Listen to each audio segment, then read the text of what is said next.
Look at this, Bryce. Amanda texted me a few weeks ago, asking for help with her class project. Huh. So she reached out to you first? Yeah. And look at how she was talking to me. Casual, friendly, nothing weird. That doesn't line up with her claims at all. If she was uncomfortable around you, why would she ask for help? Exactly. And here, this one's from last month. She wanted advice on a personal issue. This completely contradicts her story. She acted like you were some kind of creep, but she had no problem coming to you for help before. This means she didn't just twist the truth. She outright lied. And now we have proof. Hey Theo, can I ask you for a favor? Oh sure. What is it? Can you text Amanda to head to the library this Friday afternoon? I need tomorrow to find a private investigator to administer the polygraph test for both you and Amanda. You really think she'll show up? If she's trying to keep up the act, she won't have a choice. All right. I'll text her now. All right, Bryce, you said this was urgent. What's going on?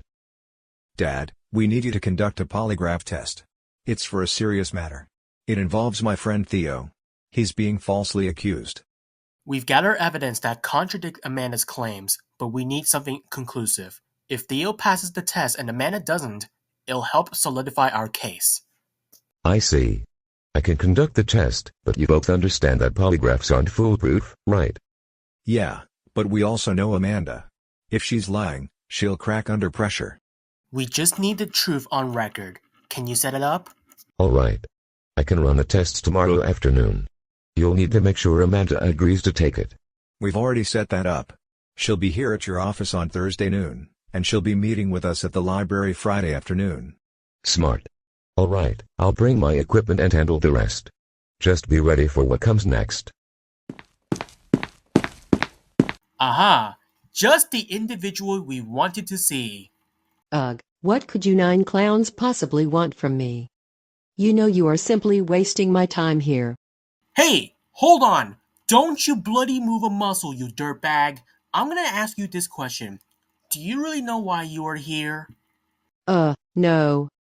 I don't know why I'm here. And plus, why did you have to bring Theo over here as well? Well, you know what you did to Theo, and you better not act like a bloody plank. You know deep down what you've gotten yourself into. That being said, do you really think you have a right to sit in my room if you claim that you never fabricate the allegation against Theo for sexually harassing you? Do you really think you can just sit on my chair? Do you? Yes, I do. Really? No, don't you sit in my room. Hey, you are not allowed to sit in this chair, because you are under investigation with us. Get your ass up and stand up. Fuck no. I'm not going to stand up. Bitch, would you rather create your distance away from us or not? Here's your last warning. You'll either stand up right now or we'll force you to stand up. I'm warning you. I said, F-U-C-K space N-O, fuck, no. Fuck no. Suit yourself then. Oh. What the fuck?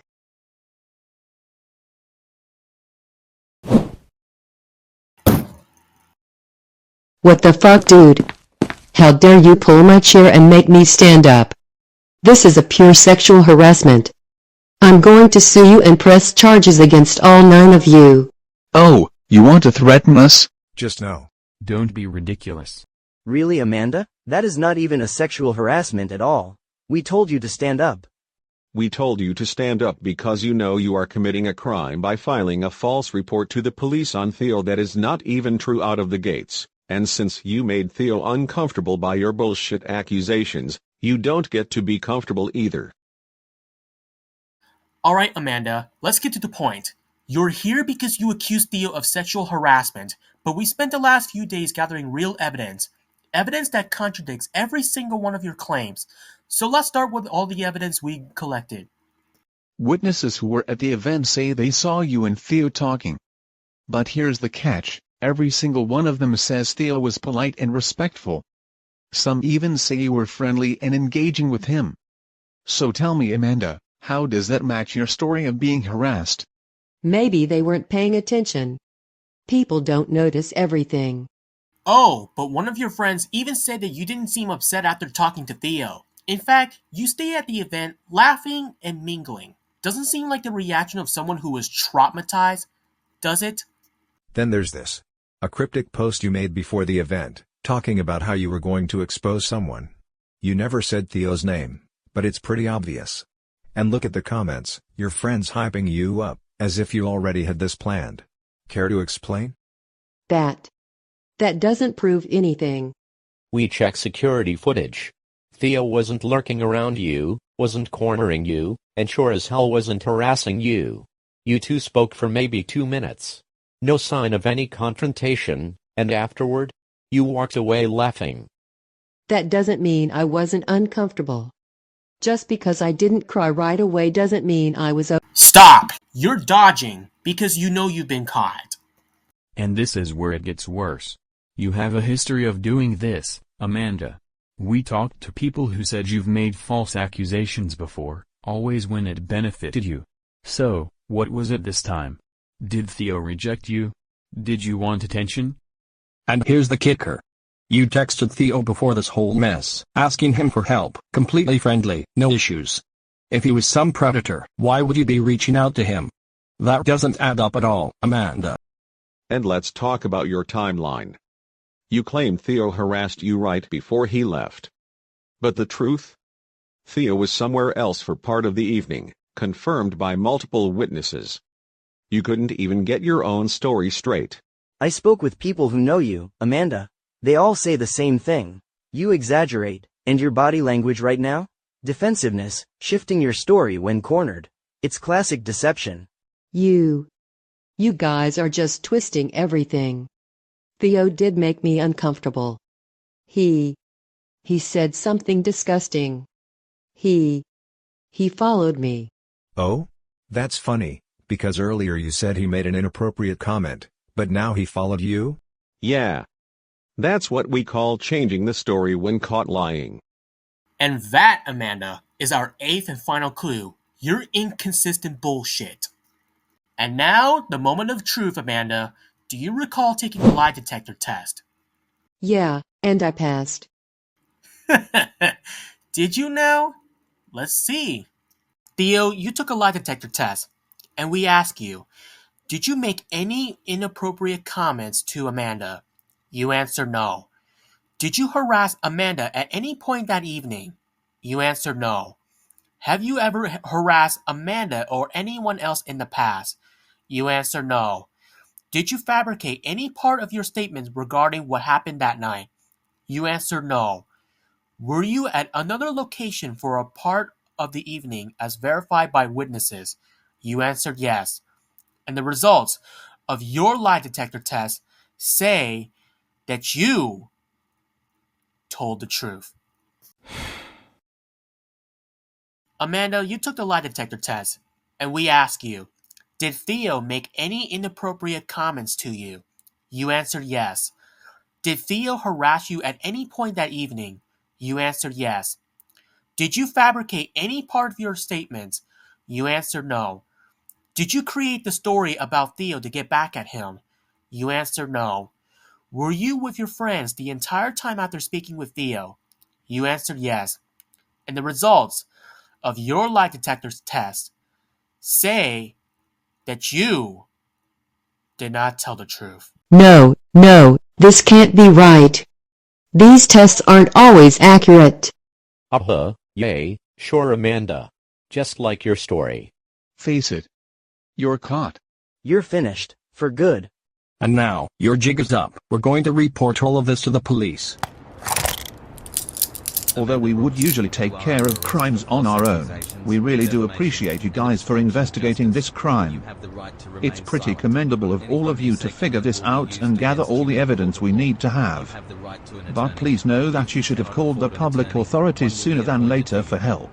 We understand, Detective Marshall. But then again, we knew that if we didn't help Theo for his problem, then he would have got into serious trouble over reasons that aren't even true about him at all. We knew that we would call the police later once we gathered all the evidence you need for convenience sake. I get where you're coming from, and I respect the loyalty you have for your friend. Standing up for the truth, especially when the odds are against you, takes guts. And in this case, you all did a damn good job exposing the lies. But understand this, when someone makes a serious accusation like that, it's not just about proving innocence. It's about protecting everyone involved. The sooner law enforcement steps in, the better we can prevent damage before it escalates. You were lucky this time, but next time, don't wait so long. That being said, your determination and teamwork made sure an innocent person didn't go down for something they didn't do. That's something to be proud of. So, you said something about the lie detector test as a final piece of evidence? Yes, Detective Marshall. We have the lie detector test of both Theo and Amanda. Both of their lie detector tests are in fact administered by their private investigator, Jim Connolly, and we're lucky to inform you that he's here. Hi Mr. Connolly, what is going on? Well, this isn't the usual day of work I had, but I actually had to work, because my son told me about his friend Theo and a serious problem. I was simply doing this for the sake of my son who needed it the most. Well, I honestly would tell your son to not rely on the lie detector test so much. Actually, I did tell him about it 2 days ago. But for this case, it is also very icing on the cake for all of you that I would love to enlighten you about Amanda's lie detector test. It is with 5 takeaways you need to know about her lie detector test. 1. She comes into my office and asks me, "Oh, I thought he was going to take the lie detector test. Why do I have to take it?" I said, "Well, we usually test both sides." She puts the palm in her nose, shakes her head with a sad face, and openly confesses to me, "I'm gonna fail this test." 2. Her revelation goes further when she asks me, "What if I say that I accused him once in the beginning?" I said, "Well, I'll change the question. Besides once in the beginning, have you accused him again?" She doesn't like that idea, so I nixed that question she gave me. I asked her, "Why don't you just come clean and confess what you did?" She doesn't like that idea either. So she doesn't like the idea of coming out and being a woman and confessing what she's done. So she goes, "Screw it. I'm gonna take the test." 3. I've detected that she's been using countermeasures. Countermeasures are deliberate tactics people use to try and manipulate a lie detector test. Some people try to control their breathing, bite their tongue, press their toes against the floor, or even use mental distractions to skew the results. 4. I've been asking her 5 questions, 5 times, 5 different ways. This means, I've been testing her 25 times. After I conducted her lie detector test, this is where I'll say that Amanda cannot lie anymore. Her score has an extreme deception indicated. To get a positive test for her to pass the test, she needs a +10 or higher. To get a negative test for her to fail the test, she needs a -10 or lower. Between it is inconclusive. She is a -26. Damn. Whoa, What the the fuck? hell? That's Are you That's what she serious deserves for right trying to now? outsmart the test. After all of this time, she still tried to ruin my life. And for what? Well, this pretty much seals the deal. Well, Mr. Marshall, that's the end of the results and takeaways. As for all 8 of you, thank you for calling me and stepping up to try and protect your best friend as needed. But please next time, call the authorities sooner when you have a problem like this next time. I'll see you in the evening when you get home, Bryce. I'll see you in the evening too, Dad. No, don't believe those 9 ragamuffins, detective. These 9 clowns are out there trying to make a fool out of themselves. They want to humiliate people for publicity. You know what? You're gonna go down as one of the biggest dirtbags we've ever met. And I'm calling it as I see it. You failed the lie detector test. Not once, not twice, not 3 times, not 4 times, 5 times. 5 fucking times. And the more you keep flapping your mouth, acting like this is some mistake, no. You lied. You falsely accused Theo for your own personal gain.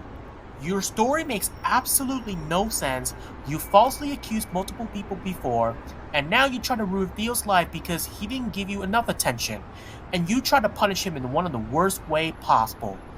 And for that, I hope you get every bit of time that's coming to you, and I hope you think about it every damn day when you wake up behind bars.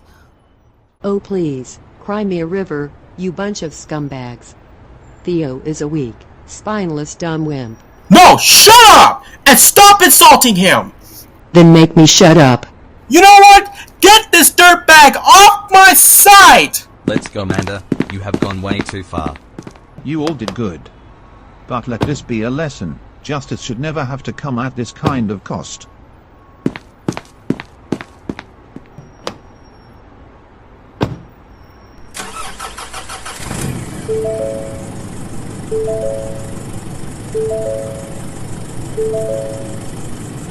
And don't come back. Just get the fuck out of our sights. Nobody wants to see you when you get out of jail. Hope your wonderful life go up in flames. I hope this will teach you a lesson harshly. When you go to court, don't let the door hit you. You can rob the rest of your life in jail. And goodbye, Amanda. I hope I never get to see you again. The moment when Amanda was arrested and sentenced to 5 years in prison, she ultimately has faced the consequences of her own actions. She was charged with making false accusations, filing a fraudulent police report, and attempting to ruin the reputation of an innocent person. The evidence was evidently overwhelming. Eyewitness testimony, security footage, and the results of a failed lie detector test sealed her fate. Inside prison, Amanda initially struggled with the harsh realities of her new environment. The reality of being incarcerated hit her hard, and she did spend much of her time reflecting on her past actions. Her arrogance and entitlement has been completely crumbled from grace. As she went to prison, she received a lot of cold treatment from her inmates. While despite that they are in jail for their own reasons of cause, they are all on the same page that they all feel that what Amanda did is despicable. Nobody, not even a single person in jail, has ever liked her. Amanda had spent months behind bars were filled with isolation, regret, and bitter understanding that her lies had destroyed not only Theo's life, but also her own. Upon her release, Amanda was a changed woman, but not in a very positive way. She had served her sentence, but the stigma of her actions lingered long after than expected as usual. Finding it difficult to regain any semblance of normality, she had to face a lot of harsh realities of rebuilding her life. Her reputation is irreparably tarnished. All of her friends chose to cut her off, and her family chose to disown her for good. All of this has completely changed forever. Her time in prison has taken her sense of entitlement away, but had also hardened her. Given no other choice Amanda had, she was forced to try and rebuild, though it was unclear whether she would try to redeem herself in the eyes of those she had wronged. The story of Amanda Brooks had become a cautionary tale, a reminder that actions have consequences, and sometimes those consequences are far heavier than expected.